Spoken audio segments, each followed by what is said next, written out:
नमस्कार, मैं मनु तेवतिया आप सभी दर्शकों का अन्नदाता कार्यक्रम में स्वागत करती हूं।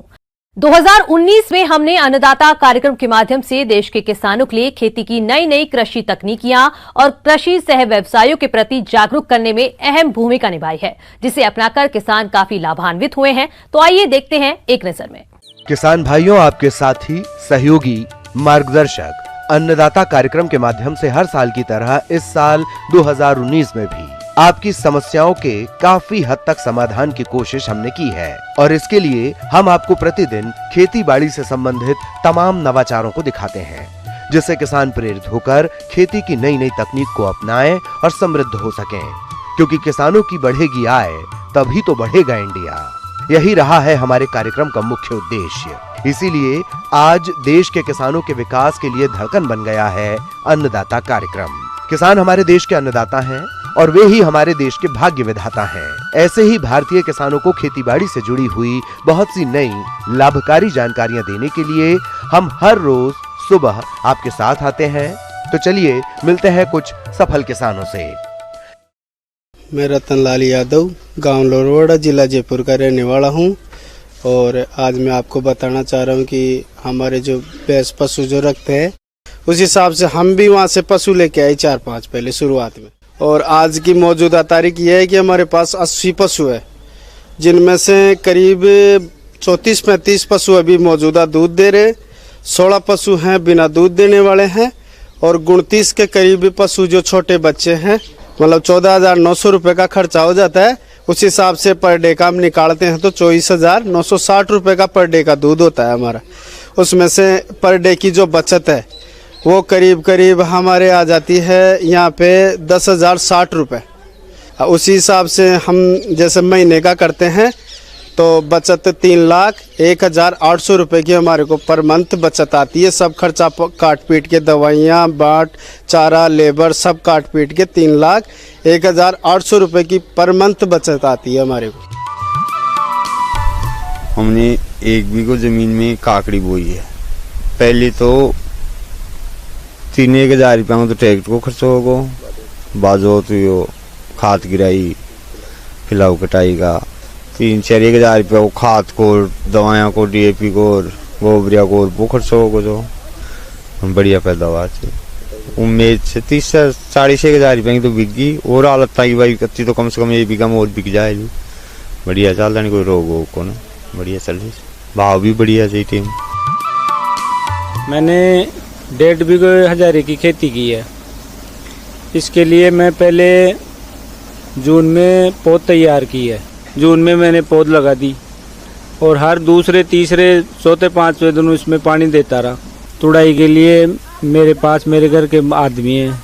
इसमें टोटल मेरे करीबन 25,000 रुपये का खर्च आया है और लगभग मैं 40,000 रुपये का बेच दिया आज पहले। जैसे मेरे 15,000 रुपये बचत में है, 60-70 हज़ार रुपये और होने की उम्मीद है। हमारे द्वारा बताई गई उपलब्धियों में प्रदेश के किसानों की समस्याओं के समाधान के लिए कृषि वैज्ञानिकों, कृषि विशेषज्ञों, कृषि अधिकारियों का काफी सराहनीय योगदान रहा है, जो इस प्रकार से है। मेथी की उन्नत फसल के बारे में जानकारी चर्चा करेंगे। इस समय मेथी की फसल में प्रथम सिंचाई 25 दिन या 25 दिन के बाद करने का सही वक्त है। एफिड आता है, जो एफिड से बचाव के लिए किसान भाई ध्यान रखें। उत्तरार्ध के जो डोला होता है खेत का, उधर से एफिड आना की शुरुआत होती है। उस पर किसान भाई अपनी राख छान करके रखें और जिस समय सुबह ओस का समय होता है उस समय राख का बुरकाव करें तो एफिड वहीं ख़त्म हो जाता है और नई जनरेशन तैयार नहीं हो पाती है। फिर भी अगर पूरे खेत में कहीं ज़्यादा प्रकोप हो गया हो तो क्विनाल्फास नाम का एक लिक्विड है, जो 1 लीटर क्विनाल्फास पक्के 4 बीघा के लिए 500 से 600 लीटर पानी के घोल बना करके स्प्रे करें तो आपका एफिड के ऊपर पूरी तरह से नियंत्रण हो जाएगा। मौसम के अनुसार प्रबंधन पर ही टिकी है खेतीबाड़ी। इसीलिए मौसम पूर्वानुमान और उस पर आधारित साप्ताहिक कृषि सलाह के माध्यम से समय समय पर परिस्थिति के अनुरूप किसानों को सूखा, बाढ़, पाले से बचाने के लिए कई उपायों को कार्यक्रम के माध्यम से दिखाते हैं। किसानों की खेतीबाड़ी से जुड़ी हुई बहुत सी समस्याओं को काफी हद तक समाधान करने की कोशिश की। इसके लिए हम अपने कार्यक्रम के माध्यम से खरीफ, रबी, जायद में उगाई जाने वाली फसलों और कृषि सह व्यवसायों के बारे में दिखाते हैं। अन्नदाता कार्यक्रम के माध्यम से हमने कृषि की नई नई तकनीक दिखाई, जैसे सूक्ष्म विधियों से कम पानी में अधिक क्षेत्र पर सिंचाई करके अधिक फलों और फसलों का उत्पादन। हाईटेक खेती के अंतर्गत poly house, shade net, low tunnel, drip mulch को दिखाते हैं, जिससे किसान संरक्षित वातावरण में बेमौसम फल सब्जियों को उगाकर अधिक मुनाफा कमा सकें।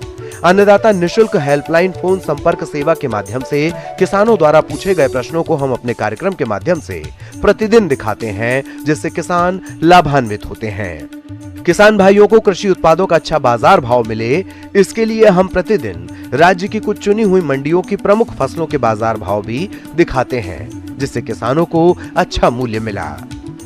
इस वर्ष भी हमने किसानों की सुविधा के लिए कृषि की आधुनिक तकनीकों और उन्नत कृषि यंत्रों, कृषि सह व्यवसायों की जानकारी दी है, जिससे किसानों ने अन्नदाता कार्यक्रम के माध्यम से घर बैठे कृषि संबंधित जानकारियां हासिल की, जिससे वे उन्नत तकनीक से खेती करके अपना विकास कर रहे हैं। इसी उम्मीद के साथ आगे भी हम आपको खेती की नई नई जानकारियां देते रहेंगे।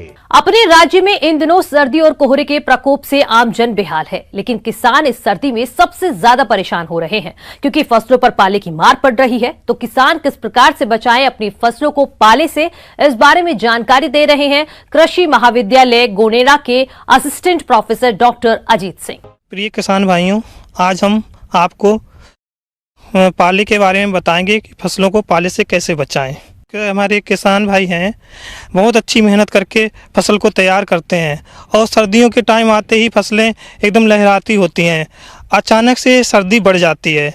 जैसे ही उत्तर से पश्चिम की दिशा में जब ठंडी हवाएं चलती हैं तो पाले की आने की संभावना बढ़ जाती है। लेकिन उस टाइम पे हम फसलों को अगर हम पहले से कोई प्रबंधन नहीं करते हैं तो हम अपनी फसलों को बचा नहीं सकते हैं। पाला क्या है? शीत ऋतु में जब वायुमंडल का औसत तापमान 0 डिग्री सेल्सियस से कम हो जाता है या तापमान में अचानक गिरावट आ जाती है, तब फसल के पौधों की कोशिकाओं में उपस्थित जल बर्फ में परिवर्तित हो जाता है तथा कोशिकाओं के आयतन में वृद्धि होने के कारण कोशिकाओं में उपस्थित जीव द्रव्य नष्ट हो जाता है। इससे कोशिकाएं टूटकर मर जाती हैं तथा पौधे झुलसे हुए नजर आते हैं। अत्यधिक पाला पड़ने से पौधे की पत्तियां एवं टहनियां बर्फ एवं हिमकणों में ढक जाती हैं। फसलों पर कम तापमान के इस प्रतिकूल प्रभाव को पाला कहते हैं। पाले जैसे ही आता है तो क्या होता है, जो ठंडी बूंदें होती हैं वो जो पौधा होता है उनकी पत्तियों पे गिरते ही उसमें जो पौधे की सेल्स में जो पानी होता है ठंडी की वजह से जम जाता है। जैसे कि बर्फ़ जमती है ऐसे उनकी सेल्स में पानी जम जाता है। पानी जमने से क्या होता है, सेल्स में पानी का जो बर्फ़ जमने से उसका आयतन बढ़ जाता है। आयतन बढ़ने से क्या हमारी जो प्लांट की पौधे की जो सेल्स होती हैं, कोशिकाएँ होती हैं, वो मर जाती हैं। उनके मरने से क्या होता है कि पौधा हमारा पूरी तरीके से मर जाता है और 2-3 दिन बाद हम देखेंगे फसल पूरी काली पड़ जाती है। तो ये तो पाले का प्रभाव होता है। पाले के प्रति संवेदनशील फसलें जैसे आलू, टमाटर, सरसों, बैंगन, अलसी, मटर, धनिया, जीरा, शकरकंद तथा फलों में पपीता, आम पाले के प्रति अधिक संवेदनशील हैं। इसमें 80 से 90% तक नुकसान हो जाता है। पाले की तीव्रता अधिक होने पर गेहूं, जौ, गन्ना आदि फसलें भी अधिक चपेट में आ जाती हैं। अब हम आपको ये बताना चाहते हैं कि हम अपनी फसलों को कैसे बचा सकते हैं, क्या उपाय करें कि हमारी फसलें उससे बच जाएं। तो पहला उपाय तो ये है कि हम जब शाम को हमें ये एहसास हो कि आज बहुत ठंडी हवाएं चल रही हैं, पाले आने की संभावना है, तो हमें क्या करना चाहिए, खेत के चारों तरफ जो कूड़ा या ढेर लगे होते हैं, जो खरपतवार होते हैं, और उनके ढेरों में हमें आग लगा देनी चाहिए। उससे आग लगाने से क्या होता है कि जो उससे धुआं होता है, धुआं एक तरीके से फसल के ऊपर कवर हो जाएगा और उससे 1-2 सेंटीग्रेड टेम्परेचर बढ़ जाता है। ये टेम्परेचर बढ़ने से हम फसलों को पाले से बचा सकते हैं। दूसरा उपाय क्या है कि हमें फसलों में हमें पाले आने की संभावना हो तो फसलों में हमें शाम को हल्का पानी की सिंचाई कर देनी चाहिए, या फव्वारा इरिगेशन हो तो उससे हमें 30 मिनट तक चला देना चाहिए। इससे भी 1-2 सेंटीग्रेड टेम्परेचर बढ़ता है और हम अपनी फसलों को पाले से बचा सकते हैं। तीसरा जो हम प्रयोग कर सकते हैं वो ये है कि जो सल्फ्यूरिक एसिड आता है उसका हम 1% का फोलियर स्प्रे करके और अपनी फसलों को पाले से बचा सकते हैं। ये 2-3 प्रयोग करने से जो फसलों में पाले से नुकसान काफ़ी होने वाला था उससे हम काफ़ी राहत मिल सकती है। तो ये कुछ अगर जब हम इतना फसलों में खाद पानी और सब कुछ लगाते हैं और अगर हम थोड़े से अपने प्रयोग करेंगे तो हम अपनी फसलों को अच्छे से बचा सकते हैं। पाले से बचाव के उपाय। यदि पाला पड़ने की संभावनाओं का मौसम विभाग द्वारा या फिर वायुमंडलीय परिवर्तनों द्वारा पूर्वानुमान लग जाए तो कुछ उपायों द्वारा फसलों को इसके कुप्रभाव से कुछ हद तक बचाया जा सकता है। छोटे फूलों के पौधों एवं नर्सरी में उगाए गए पौधों को पाले से बचाने के लिए सूखी घास फूस, सरकंडे या गन्ने की पत्तियों आदि से ढक देवें। अति संवेदनशील शिशु फलदार पौधों की उत्तर एवं उत्तर पश्चिमी दिशा की ओर सरकंडे की टाटी बांधने से भी पाले से बचाव हो जाता है। एक और प्रयोग कर सकते हैं, जैसे उत्तर से पश्चिम की दिशा में जब हवाएं चलती हैं तो हमें जो पौधे का प्लांटेशन ऐसा करना चाहिए, जो बड़े पौधे होते हैं हमारे फ्रूट हैं या नीम हैं या जो भी पौधे होते हैं उनको हमें उत्तर से पश्चिम की दिशा में लगाना चाहिए, जिनको हम बोलते हैं हवा अवरोधी पौधे, जिससे क्या होती है उन हवाओं से हम अपनी फसलों को बचा सकते हैं। तो ये भी प्रयोग हैं कुछ, ये इन उपायों से करके हम अपनी फसलों को पाले से बचा सकते हैं। किसी भी फसल को लगा देने मात्र से ही आपको अच्छी पैदावार नहीं मिलती है। इसके लिए फसल की अवस्था के अनुसार उसमें विभिन्न कार्यों को करना पड़ता है। अगर गेंदे की बात करें तो इस फसल से अधिक फूलों की प्राप्ति के लिए कौन कौन से कार्यों को करें, चलिए जानते हैं कृषि वैज्ञानिक डॉक्टर रोहित मौर्य से। किसान भाइयों ने अपने गेंदे का फसल लगा रखा होगा, वो ऑब्वियसली सर्दी में पुष्पन के लिए लगाया होगा, तो उसके लिए सबसे पहले उनको क्या करना है कि लगा चुके हैं तो उसमें ये देखना है कि उसमें प्रॉपर इरिगेशन हो रहा है कि नहीं, क्योंकि ये एक साकी पौधा होता है जिसमें इसकी वानस्पतिक वृद्धि लगभग 55 से 60 दिनों में पूरी हो जाती है। तो इसमें अगर हम सर्दियों में लगाए हैं तो 7 से 10 दिन के अंतराल पे पानी देते रहते हैं, जिससे प्रॉपर नमी बनी रहे। गेंदा की खेती में पौधों की बढ़वार एवं पुष्पोत्पादन में सिंचाई का विशेष महत्व है। सिंचाई के पानी का पीएच मान 6.5 से 7.5 तक लाभकारी पाया गया है। पौधरोपण के तुरंत बाद सिंचाई खुली नाली विधि से की जाती है। शुष्क मौसम में सिंचाई पर विशेष ध्यान देना चाहिए। गर्मी में 5 से 6 दिन और सर्दी में 8 से 10 दिन के अंतराल पर सिंचाई करनी चाहिए। क्यारियों में पानी का जमाव नहीं होना चाहिए। इसके लिए जल निकास नाली पहले से तैयार रखनी चाहिए, क्योंकि इनमें नमी के इनमें घास वगैरह होता है, तो ये मॉइस्चर और न्यूट्रिएंट के लिए दोनों को एब्जॉर्ब करता रहता है। तो इसके लिए हम प्रॉपर वीडिंग भी करते रहते हैं और ताकि इसमें नमी बनी रहे। और इसमें एक काम और करना है कि अगर जो पौधे जो लगा चुके हैं तो उसमें लगभग 35 से 40 दिनों बाद उसमें पीजीआर, जो इसको बोलते हैं पादप वृद्धि नियामक, एक केमिकल होता है जो SADH, उसको 250 से लेकर 2000 ppm का छिड़काव करते हैं, जिससे उसमें प्रॉपर मतलब फ्लावरिंग होती रहे, मतलब अच्छी उपज प्राप्त हो सके किसानों को। और उसके बाद इसमें एक आता है आपका मतलब खाद, बची हुई यूरिया है, वो हम पौधा रोपण के लगभग 30 दिनों बाद और 45 दिनों बाद डालते हैं। जब 45 दिनों बाद हम यूरिया डालते हैं यानी दूसरे टाइम में, तो उसमें हम क्या करते हैं कि उसको मिट्टी को गुड़ाई करके मिट्टी को चढ़ा देते हैं ताकि उसका प्रॉपर मतलब स्टैंडिंग रहे, वो गिरे ना पौधा। पौधों की खुटाई यानी शीर्ष नोचन पौधे के फैलाव को बढ़ाने के लिए किया जाता है। इसमें पौधों के शीर्ष भाग को तोड़ दिया जाता है। पौधों की खुटाई हाथ से करनी चाहिए। जब पौधों की लंबाई जमीन की सतह से 15 सेंटीमीटर से अधिक हो जाए तब खुटाई करें, और यह ध्यान रखें कि खुटाई के उपरांत पौधे पर 4 से 5 पूर्ण विकसित पत्तियां बनी रहें। ऐसा करने से एक पौधे पर 3 से 5 तक मुख्य शाखाएं आ जाती हैं। शाखाओं की संख्या बढ़ने पर पुष्पोत्पादन बढ़ जाता है। लगते हैं रेड स्पाइडर माइट और चेपा।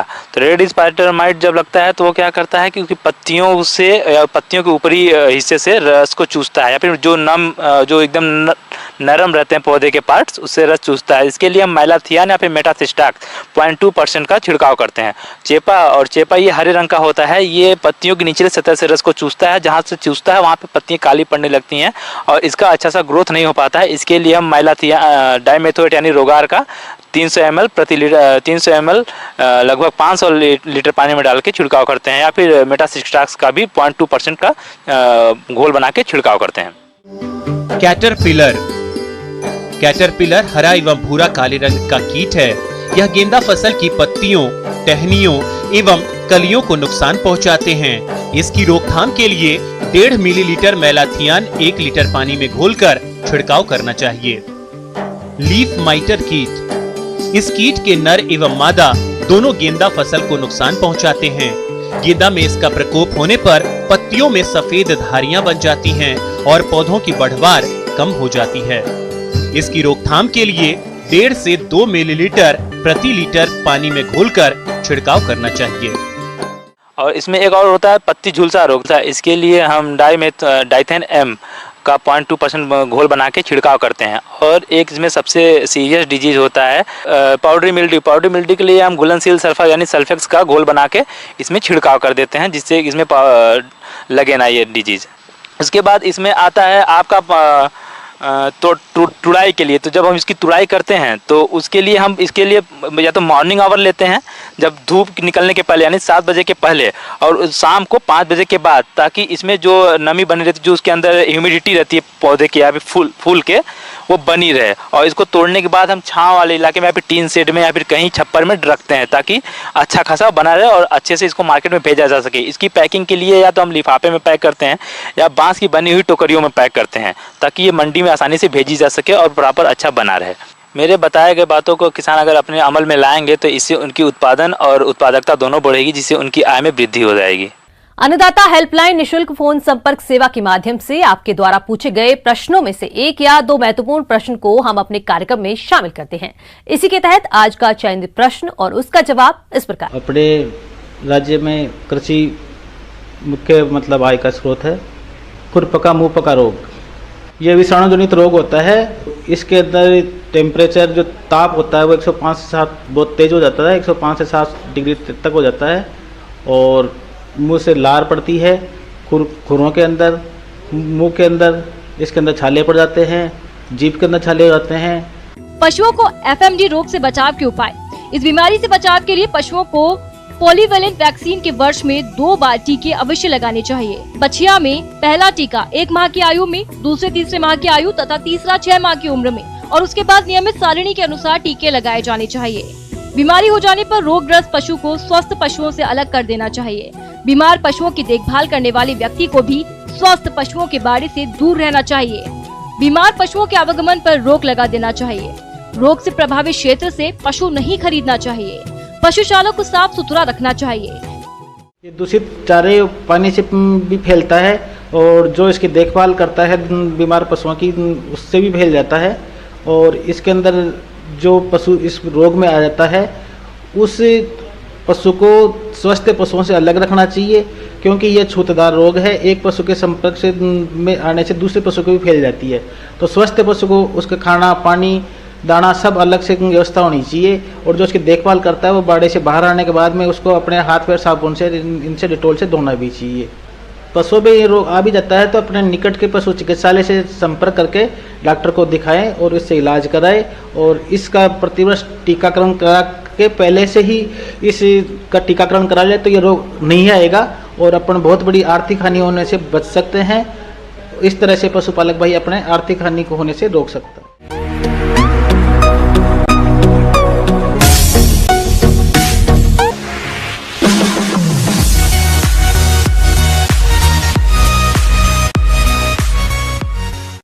आइए अब एक नजर डालते हैं राज्य के कुछ चुनी हुई मंडियों के प्रमुख फसलों के बाजार भाव पर।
अब आइए देखते हैं कल दिखाए जाने वाले कार्यक्रम की मुख्य झलकियां।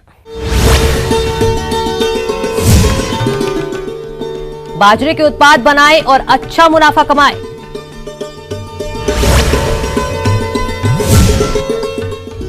फसलों में दीमक से होता है भारी नुकसान, करें समय पर नियंत्रण।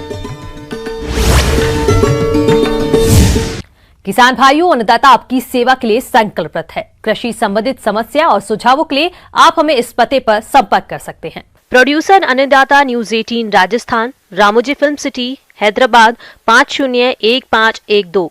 साथ ही आप हमें ईमेल भी कर सकते हैं। हमारा ईमेल आईडी है p18annadattarajasthan@news18.com। इसके अतिरिक्त आप हमें निशुल्क हेल्पलाइन नंबर 1800419215 पर सोमवार से शनिवार सुबह 10 बजे से शाम 4 बजे के बीच संपर्क कर सकते हैं। किसान भाइयों, अब समय हो रहा है आपसे विदा लेने का, तो हमारी अन्नदाता टीम को दीजिए इजाजत। कल फिर होगी आपसे मुलाकात कृषि संबंधित कुछ और महत्वपूर्ण जानकारियों के साथ। नमस्कार।